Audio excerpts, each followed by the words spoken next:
Welcome to e-PG पाठशाला। E-PG पाठशालायां भवतां स्वागतमस्ति। अहं पंकज कुमार व्यासः हरियाणा संस्कृत विद्यापीठ बघोलायां व्याकरण विभागे सहायक आचार्य रूपेण अध्यापयामि। अद्य भवतां कृते परमलघुमञ्जुषा ग्रन्थे समासादिवृत्त्यर्थमधिकृत्य अध्यापयिष्यामि। तत्र समासादिवृत्त्यर्थनिरूपणे अयं द्वितीयः पाठः भवति, अन्तिमश्च अस्य ग्रन्थस्य। अत्र प्रतिपाद्यत्वेन मुख्याः अंशाः ये वर्तन्ते ते व्यपेक्षावादखण्डनम्, एकार्थीभावसमर्थनं।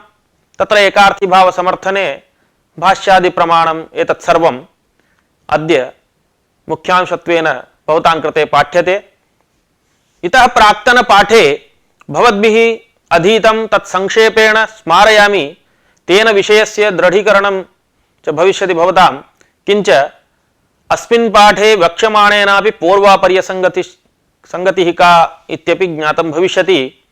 तत्र पूर्वस्मिन् पाठे परार्थाभिधानं वृत्तिरिति वृत्तिस्वरूपं निरूप्य इयञ्च वृत्तिः कृत्तद्धित समास एकशेष सनाद्यन्त धातुरूप पंचस्वपि वर्तते। इयं जहत्स्वार्था भेदेन द्विविधा भवति। तत्र अवयवार्थ निरपेक्षत्वे सति समुदायार्थ बोधिकात्वं जहत्स्वार्थात्वं, अवयवार्थ संवलित समुदायार्थ बोधिकात्वं अजहत्स्वार्थात्वं इति निरूपितम्। प्रत्येकम् उदाहरणं तावत् रथन्तरं नाम सामभेदः, शुश्रूषा नाम सेवा इति पूर्वस्याः उदाहरणं भवति। राजपुरुष इत्यादौ तु अन्त्यावृत्तिः वर्तते। समासादि पंचसु वृत्तिषु या विशिष्टा शक्तिः सा एकार्थीभावरूपा इति शाब्दिकाः कथयन्ति।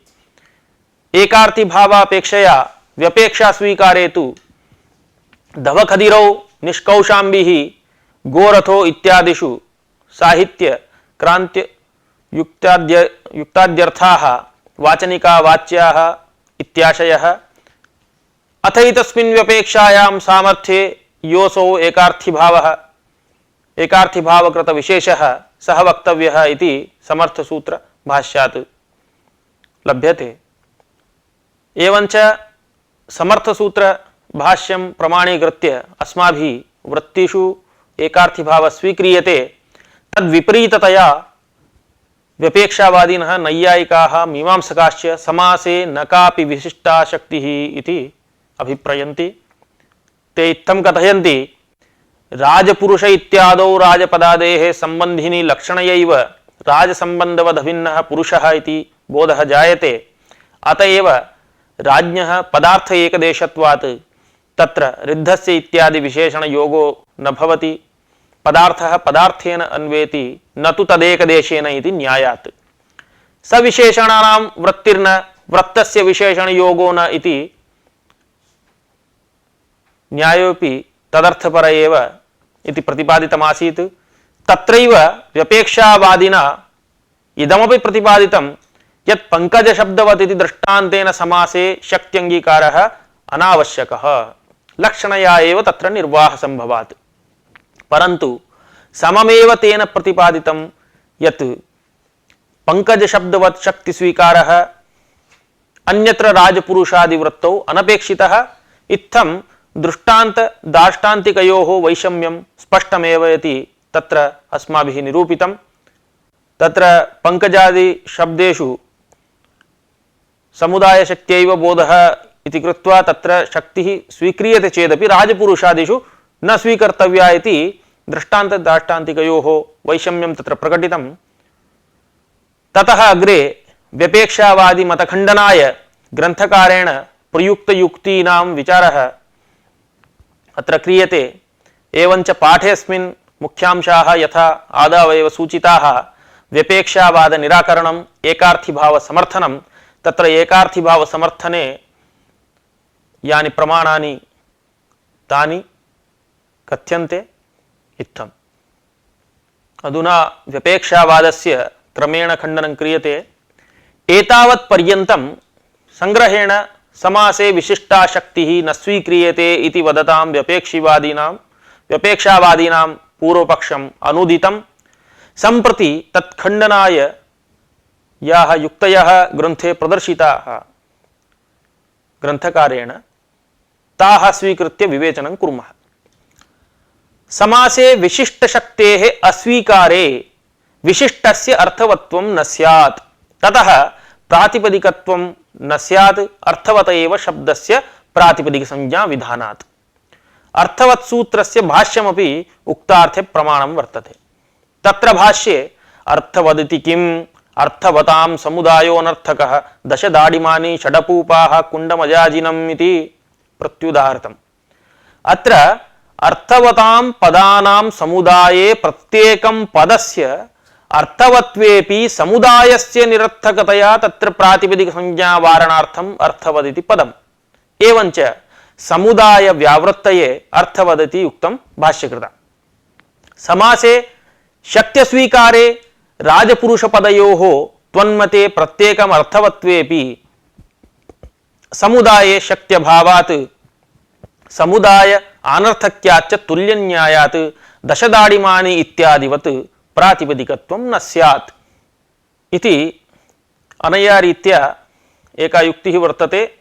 तद्वारा समासे शक्तिः स्वीकार्या। अतः परं नैयायिकः किं कथयति इत्युक्ते समुदाय अनर्थक्याद् अर्थवद धातुर प्रत्यय प्रातिपदिकम् इति सूत्रेण प्रातिपदिक संज्ञा मा भवतु, किन्तु कृत्तद्धित समासाश्च इति सूत्रेण समासस्य प्रातिपदिक संज्ञा उक्तैव, तेन प्रातिपदिक संज्ञा समासस्य भवेत्। अतः भवदुक्त दोषः अस्मन्मते अपि नास्ति इत्युक्ते अत्र वैयाकरणः पुनः कथयति तं प्रति दूषयति। कृत्तद्धित समासाश्च इति सूत्रे समासपदेन नियमः क्रियते। कः सः नियमः इत्युक्ते अर्थवत् समुदायानां समासग्रहणं नियमार्थम् इत्यादि वाक्येन भाष्यकृता तत् प्रतिपादितम्। अनेन अन्येन सूत्रेण सिद्धे सति यस्य पुनः विधानं तस्यैव नियमार्थता न्याय्या अस्य पदस्य नियमार्थता भाष्यकारेण प्रतिपादिता। नाम अर्थवदिति पदस्य अस्मन्मते भाष्यकारस्यैव परमप्रामाण्यात् कृत्तद्धित समासाश्च इति सूत्रे समासग्रहणं नापूर्वं समासपदेषु प्रातिपदिक संज्ञा विधायकम्। अतएव राज्ञः पुरुषः देवदत्तः पचति मूलकेन उपदंशम् इत्यादौ वाक्ये अर्थवत् समुदाये न प्रातिपदिक संज्ञा। अत्र राज्ञः पुरुष इत्यादौ वाक्ये नैयायिकैरपि शक्तिः नाङ्गीक्रियते, अतः अर्थवत्वाभावात् प्रातिपदिकत्वं न भवत्येव। किन्तु मूलकेन उपदंशम् इत्यत्र कृत्तद्धित समासाश्च इति सूत्रेण प्रातिपदिक संज्ञा प्राप्नोति इति दोषान्तरम् उक्तम्। तेषां मते अर्थवदिति पदं पूर्वसूत्रात् नानुवर्तते, अतः कृद्ग्रहणे गतिकारक पूर्वस्यापि ग्रहणमिति परिभाषया मूलकेन उपदंशम् इत्यत्रापि वाक्ये प्रातिपदिक संज्ञा प्राप्नोति, अतः समासे विशिष्टा शक्तिः आश्रयणीया एव, तेनैव प्रातिपदिक संज्ञायाश्च सिद्धिः। तत्र समासे शक्तिः भवति विशिष्टा शक्तिः इति एकार्थीभाववादिभिः उच्यते। तैस्तु समासे न काचित् शक्तिः इति यदुच्यते तस्य अधुना निरासः क्रियते अस्माभिः। समासे विशिष्ट शक्य स्वीकारे शक्यार्थस्यैव अभावात् शक्य संबंधरूप लक्षणायाः असंभव एव।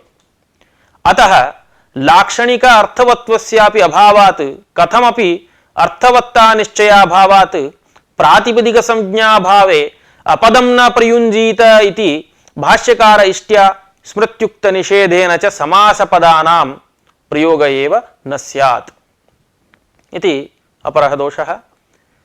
अधुना समासे प्रातिपदिकत्व उपपादनाय प्रस्तावित उपायान्तरस्य निरासः क्रियते।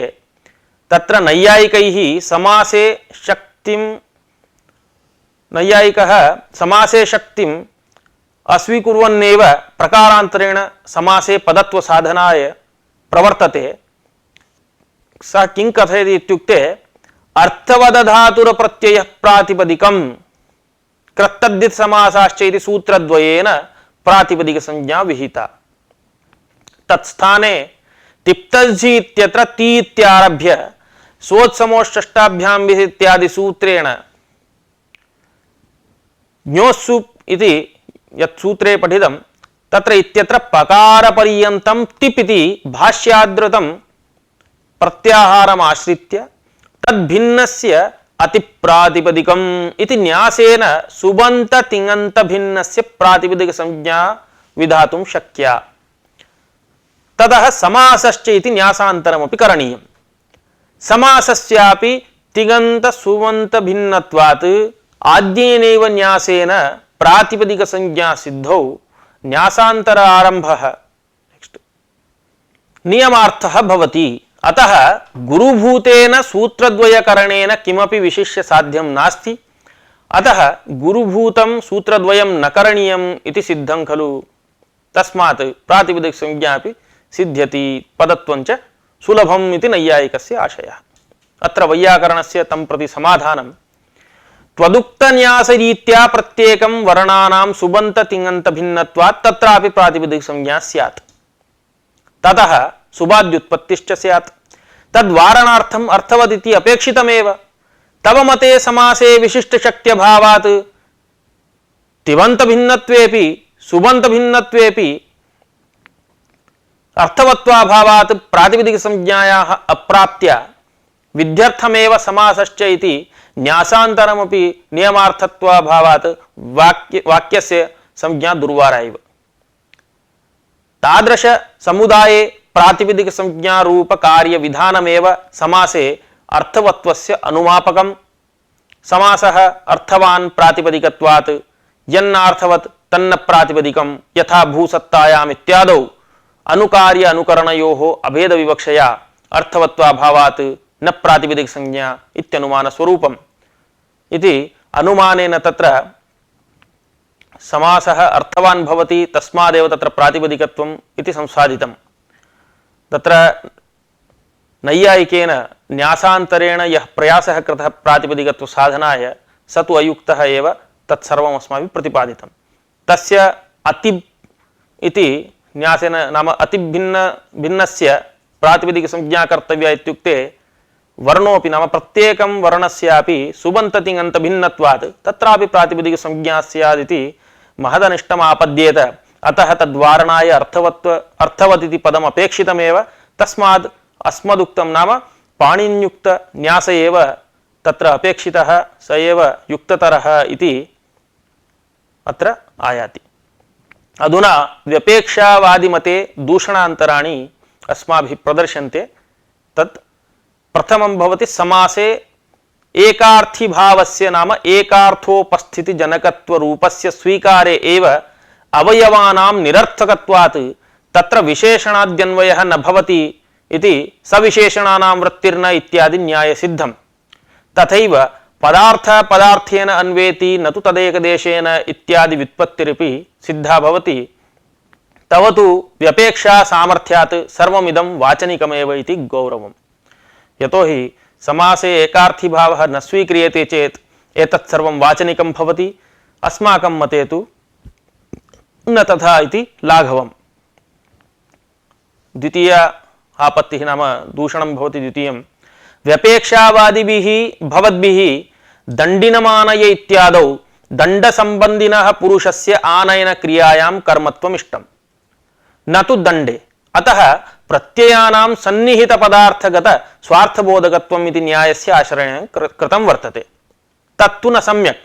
कुतः इत्युक्ते उपकुम्भम् अर्धपिप्पली इत्यादौ प्रत्ययस्य सन्निहित पदार्थगत स्वार्थबोधकता इति वक्तुम् अशक्यत्वात्। उपकुम्भ इत्यादि पदोत्तरं विभक्ति प्रत्ययस्य पूर्व पदार्थे असन्निहिते अन्वयात् व्यभिचाराच्च। अस्माभिस्तु पूर्वोक्त स्थले दोषवारणाय प्रत्ययानां प्रकृत्यर्थान्वित स्वार्थबोधकत्वम् इति व्युत्पत्तिः अंगीक्रियते। दण्डिन् इत्यत्र तद्धित प्रत्यय विशिष्टस्यैव प्रकृतित्वात् विशिष्टस्यैव अर्थवत्वाच्च ततः एव विभक्ति प्रत्ययस्य उत्पत्तेः अस्माकं मते नास्ति दोषः, भवन्मते तु वर्तते एव। किञ्च भवद्भिः व्यपेक्षावादिभिः राजपुरुष इत्यत्र राजपदे लक्षणा उक्ता सा संबंधिनी संबंधे वा इति प्रश्नविकल्पः तिष्ठति। यतो हि सा लक्षणा संबंधिनी कर्तव्या वा संबंधे कर्तव्या वा इति। सा आद्ये विकल्पे संबंधिनी वक्तुं न शक्या। कुतः इत्युक्ते विवरणवाक्येन नाम राज्ञः पुरुषः इति विग्रहेण तद्विरोधात्। कुतः वृत्तिसमानार्थकवाक्यस्यैव विग्रहत्वात् वृत्तिविग्रहयोः समानार्थकता इति सिद्धान्ताच्च अन्यथा शक्तिनिर्णयः न स्यात्। अस्तु तर्हि द्वितीये संबंधे वक्तुं शक्यते वा सा लक्षणा इत्युक्ते नापि द्वितीये संबंधे सा वक्तुं शक्या। कुतः राजसंबन्धरूपपुरुषः इति अन्वय प्रसंगात् तादृशस्य अन्वयस्य अविवक्षितत्वात्। अतः भवद्भिः समासे विशिष्टा शक्तिः अंगीकर्तव्या एव लक्षणया किमपि साधयितुं न शक्यते इति अस्मदभिप्रायः। एवं तत्र दूषणान्तराणि उक्तानि व्यपेक्षा पक्षे। अधुना व्यपेक्षावादिनः वैयाकरणं प्रति आक्षेपः भवति, तत्प्रति पुनः समाधानञ्च वैयाकरणेन उच्यते, तन्निरूप्यते क्रमेण। अत्र व्यपेक्षावादी नैयायिकः एवम् आक्षिपति, त्वया राजपुरुष इत्यत्र राजपदे राजसंबंधिनी लक्षणा स्वीकारे विग्रहवाक्येन सह समानार्थत्वभंगापत्तिः दोषः इत्युक्तं खलु। भवतां मतेऽपि क्वचित् वृत्तिविग्रहयोः समान विशेष्य प्रकारक प्रतीतिजनकत्व रूपं समानार्थकत्वं न वर्तते, तद्यथा वैयाकरणः पाचकः इत्यादौ। तथा हि वैयाकरण इति पदस्य व्याकरणमधीते वेत्ति वा इति विग्रहः। एवं खलु। अत्र विग्रहवाक्यात् कीदृशः बोधः इत्युक्ते वर्तमानकालिकम् एककर्तृकं व्याकरणकर्मकम् अध्ययनम् इति व्यापारमुख्यविशेष्यकः बोधः भवति विग्रहवाक्यात्। तिङन्ते प्रकृतिप्रत्ययौ सहार्थं ब्रूतः तयोः प्रत्ययार्थः प्रदानम् इति न्यायस्य संकोचादप्रवृत्तेः अत्र न कर्तृविशेष्यकः बोधः। तद्धितवृत्तौ वैयाकरण इत्यत्र बोधः कथं भवति इत्युक्ते वर्तमान नाम इतः प्राग् विग्रहवाक्यात् कीदृशः बोधः इति निरूपितम्। अधुना तद्धितवृत्तौ सत्यां वैयाकरण इत्यत्र कथं बोधः इति निरूप्यते। वर्तमानकालिकः व्याकरणाध्ययनकर्ता इति कर्तृविशेष्यकः बोधः आयाति। अत्र वृत्तिविग्रहवाक्ययोः विशेषण विशेष्य भाव व्यत्यासरूपः समानार्थत्वभंगः स्पष्ट एव। अतः राजपुरुष इत्यादौ लक्षणा स्वीकारे समानार्थत्वभंगापत्तिं दोषमुक्त्वा समासे विशिष्टशक्तिः अंगीकरणीया इति भवतापि नाम एकार्थी भावम् अंगीकुर्वतापि न वक्तव्यम् इत्यर्थः व्यपेक्षावादिनः। अत्र वैयाकरणः हरिकारिकाम् आश्रित्य समाधत्ते आख्यातं तद्धितकृतोः यत्किञ्चिदुपदर्शकं गुणप्रधानभावादौ तत्र दृष्टो विपर्ययः इति। अयमर्थः कारिकायाः आख्यातं नाम तिङन्तं तद्धितकृतोः नाम तद्धितान्तकृदन्तयोः यत्किञ्चिदुपदर्शकं नाम यत्किञ्चिदर्थबोधकं तत्र अलौकिक विवरणवाक्ये गुणप्रधानभावादौ नाम विशेषणभावादौ विपर्ययः नाम व्यत्यासः दृष्टः लक्षितः भवति इति। ग्रन्थकारः स्वयमपि कारिकां व्याख्याति नाम कृद्वृत्त्योः अर्थबोधकं यदाख्यातं नाम तिङन्तं तस्य विशेषण विशेष्य भावे व्यत्यासः विवरणवाक्ये वृत्तौ च दृष्टः इति। तथा हि आक्षिकः इत्यादि तद्धितान्तस्य अक्षकारणक व्यापाराश्रयः अर्थः पाचक इत्यादि कृदन्तस्य पाकानुकूल व्यापाराश्रयः अर्थः तथा कुंभकार इति कृदन्तस्य कुंभोत्पत्त्यनुकूल व्यापाराश्रयः इति अर्थः। अत्र सर्वत्र आश्रय विशेष्यकः बोधः भवति। तद्विव्रीयमाण वाक्यानि तु अक्षयैः दिव्यति, पाकं करोति, कुंभं करोति इत्यादीनि। अत्र सर्वत्र देवनानुकूला भावना, उत्पत्त्यनुकूला भावना इत्यादि भावना विशेष्यकः बोधः वर्तते।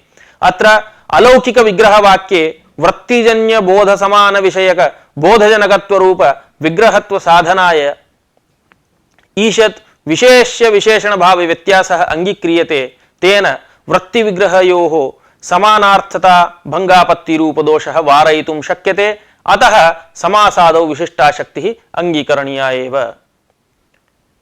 अनया रीत्या व्यपेक्षावादिनः वैयाकरणं प्रति यः आक्षेपः आसीत् तस्य समाधानम् उक्तम्। अधुना एकार्थीभाव समर्थने युक्ति प्रदर्शनं ग्रन्थकारेण क्रियते।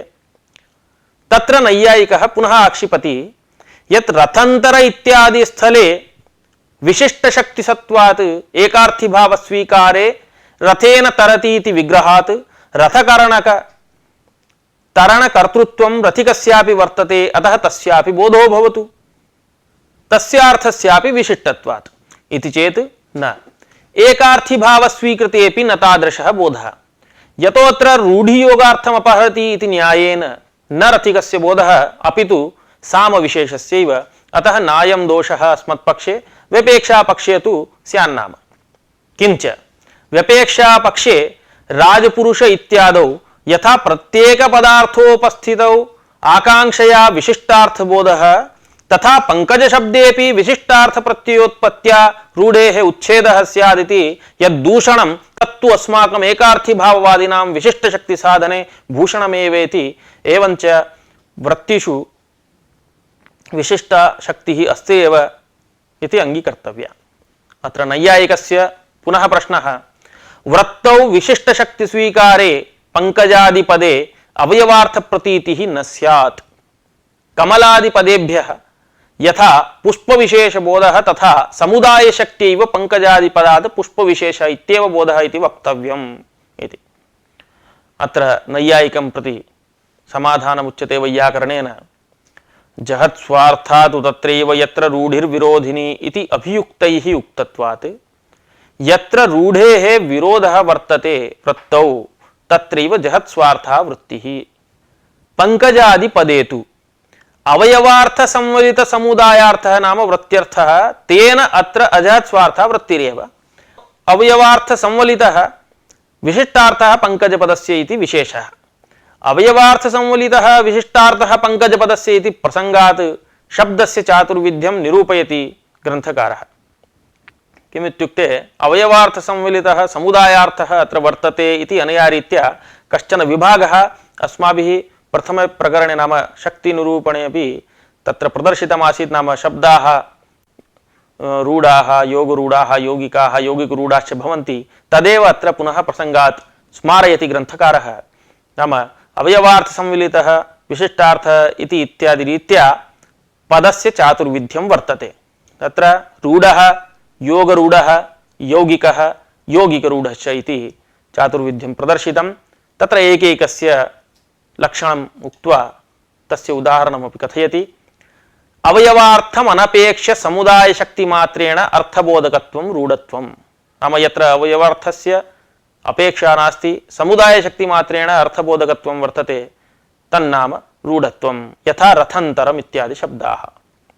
अत्र समुदायात् सामवेद मंत्र विशेष बोधः रथकरणक तरण कर्तृरूपस्य अवयवार्थस्य अत्र अप्रतीतिरेव।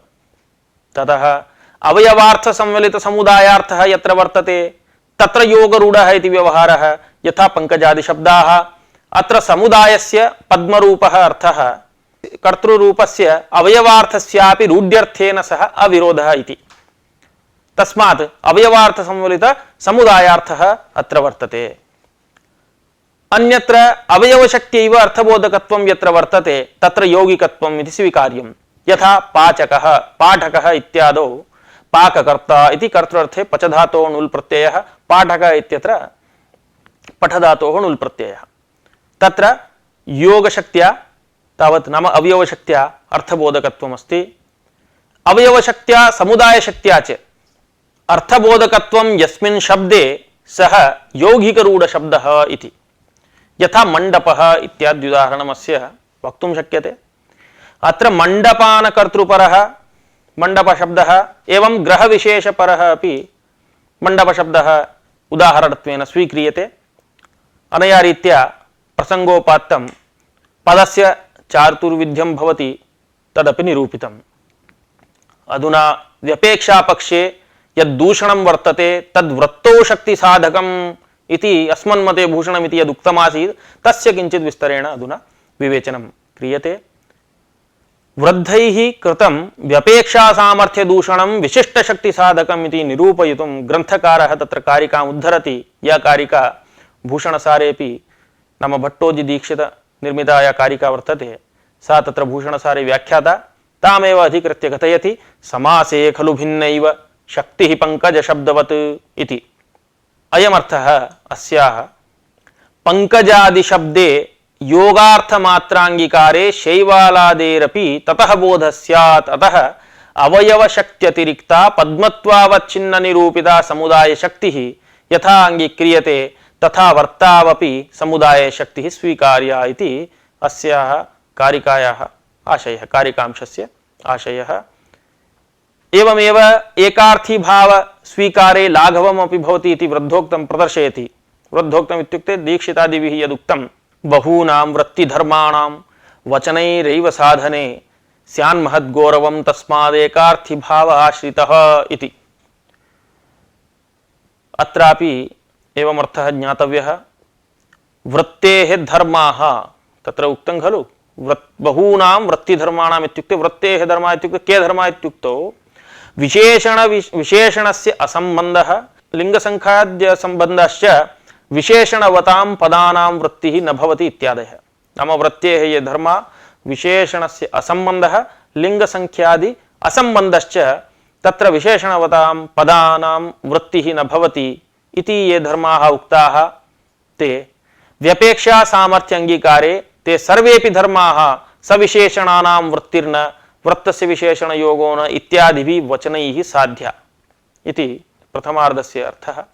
एकार्थी भाव रूप विशिष्ट शक्ति स्वीकारे ते धर्माः समेपि तन्महिम्ना नाम एकार्थी भाव महिम्ना स्वतः सिद्धा भवन्ति इति तदर्थे वचनानि न करणीयानि इति लाघवम्। तस्मादेव उक्तं स्यान्महद्गौरवं तस्मात् नाम वचनैरेव साधने बहूनां वृत्तिधर्माणां महद्गौरवं स्यात् तस्माद् एकार्थी भावः आश्रितः।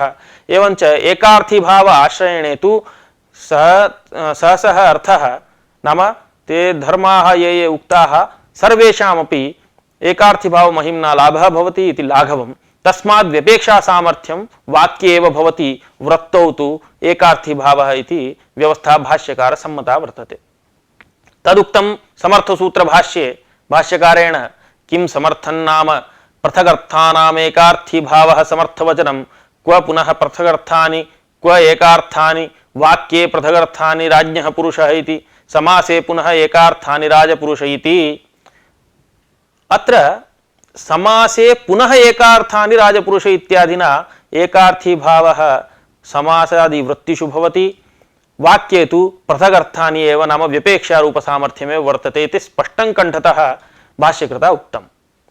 अधुना व्यपेक्षा पक्षे दूषणान्तरमपि सूचयति ग्रन्थकारः।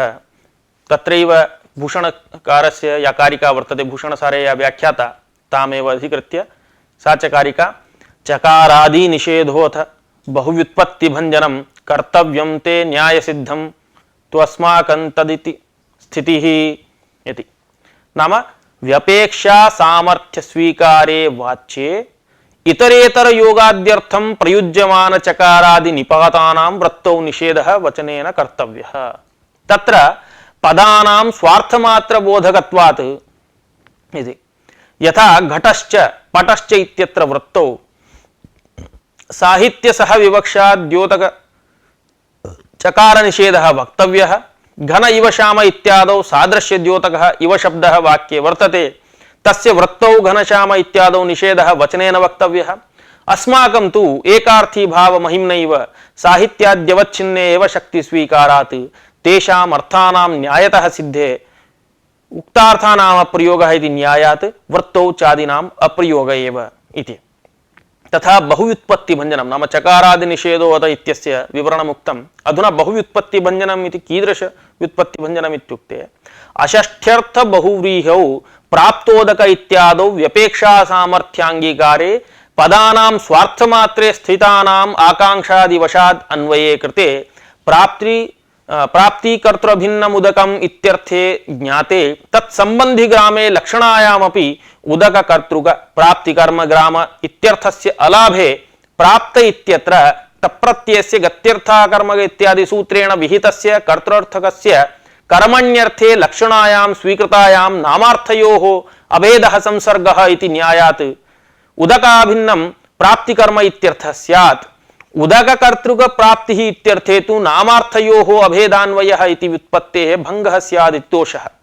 एकार्थी भाव स्वीकर्तॄणाम् अस्माकं मते तु वृत्तौ व्यपेक्षानङ्गीकारात् समासस्य एकपदरूपत्वात् विशिष्टार्थबोधकत्वाच्च नामार्थद्वयाभावात् न व्युत्पत्तिभञ्जनं न वा काचिद् अनुपपत्तिलेश इति सर्वं सुस्थम्। एवं अनेन प्रबन्धेन समासे विशिष्टशक्तिस्वीकारः एकार्थीभावरूपः भाष्यकारादि सम्मतः इति ग्रंथकारः भाष्यादि प्रामाण्य प्रदर्शन पुरस्सरं संग्रहेण प्रत्यपादयत्। अनया रीत्या अस्मिन् पाठे मुख्यांशत्वेन अस्माभिः ये अधिगताः विषयाः नाम व्यपेक्षावाद खण्डनं, तन्मध्ये व्यपेक्षावादिनः वैयाकरणान् प्रति आक्षेपः, तदाक्षेपस्य समाधानं, ततः वैयाकरणानां स्वमत पोषणाय नाम एकार्थीभाव समर्थनाय भाष्यादि पर्यालोचनया तत्तत् प्रमाण पुरस्सरं सर्वोपि विषयः उक्तः। अधुना यद्यद् अधिगतं भवद्भिः तस्य सर्वस्यापि सारः पुनः कथ्यते। पाठारंभे पूर्वपाठोक्तस्य व्यपेक्षावाद समर्थनस्य स्मारणं कारयित्वा व्यपेक्षावाद खण्डनम् अस्मिन् पाठे कृतं विशिष्य। तथा हि समासे शक्त्यस्वीकारे अर्थवत्वाभावात् प्रातिपदिकत्वं न स्यात्, तत्र अर्थवत् सूत्रभाष्यं प्रमाणत्वेन प्रस्तुतं। ततः नैयायिकोक्तं न्यासान्तरकल्पनया अर्थवत्व साधक उपायान्तरस्यापि निरासः कृतः। किंच समासे शक्त्यस्वीकारे शक्यसम्बन्धरूपलक्षणायाः अपि असम्भवः, तेन लाक्षणिक अर्थवत्वस्यापि असम्भवेन प्रातिपदिकत्वाभावात् समासस्य अपदत्वात् तस्य प्रयोगानर्हत्वं लोके इति दोषः प्रदर्शितः। समासे प्रातिपदिकत्व उपपादनाय प्रस्तावित उपायान्तरस्य च निरासः। व्यपेक्षावादिमते दूषणान्तराणि, व्यपेक्षावादिनः वैयाकरणं प्रति आक्षेपः, तत्समाधानं च एकार्थीभाव समर्थने युक्तिप्रदर्शनं, व्यपेक्षापक्षे दूषणं, वृत्तौ शक्तिसाधकम् इति निरूपणं विस्तरेण कृतं। तत्र बहूनां वृत्तिधर्माणां वचनैरेव साधने स्यान्महद्गौरवम्, तस्मात् एकार्थीभावाश्रित इति कारिकाम् अधिकृत्य वृत्तिधर्माणां बहूनां वचनै साधने नाम वक्तव्ये महद्गौरवं भवति। एवं चकारादि निषेधोत बहुव्युत्पत्तिभञ्जनम् इत्यादि कारिकया तत्र चकारादि निषेधः वक्तव्यः।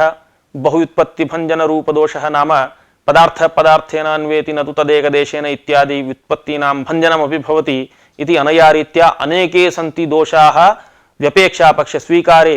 तस्मात् समासे विशिष्टा काचित् शक्तिः एकार्थीभाव सामर्थ्य रूपा अवश्यमभ्युपेया इति निरूपणेन समाप्तोऽयं पाठः।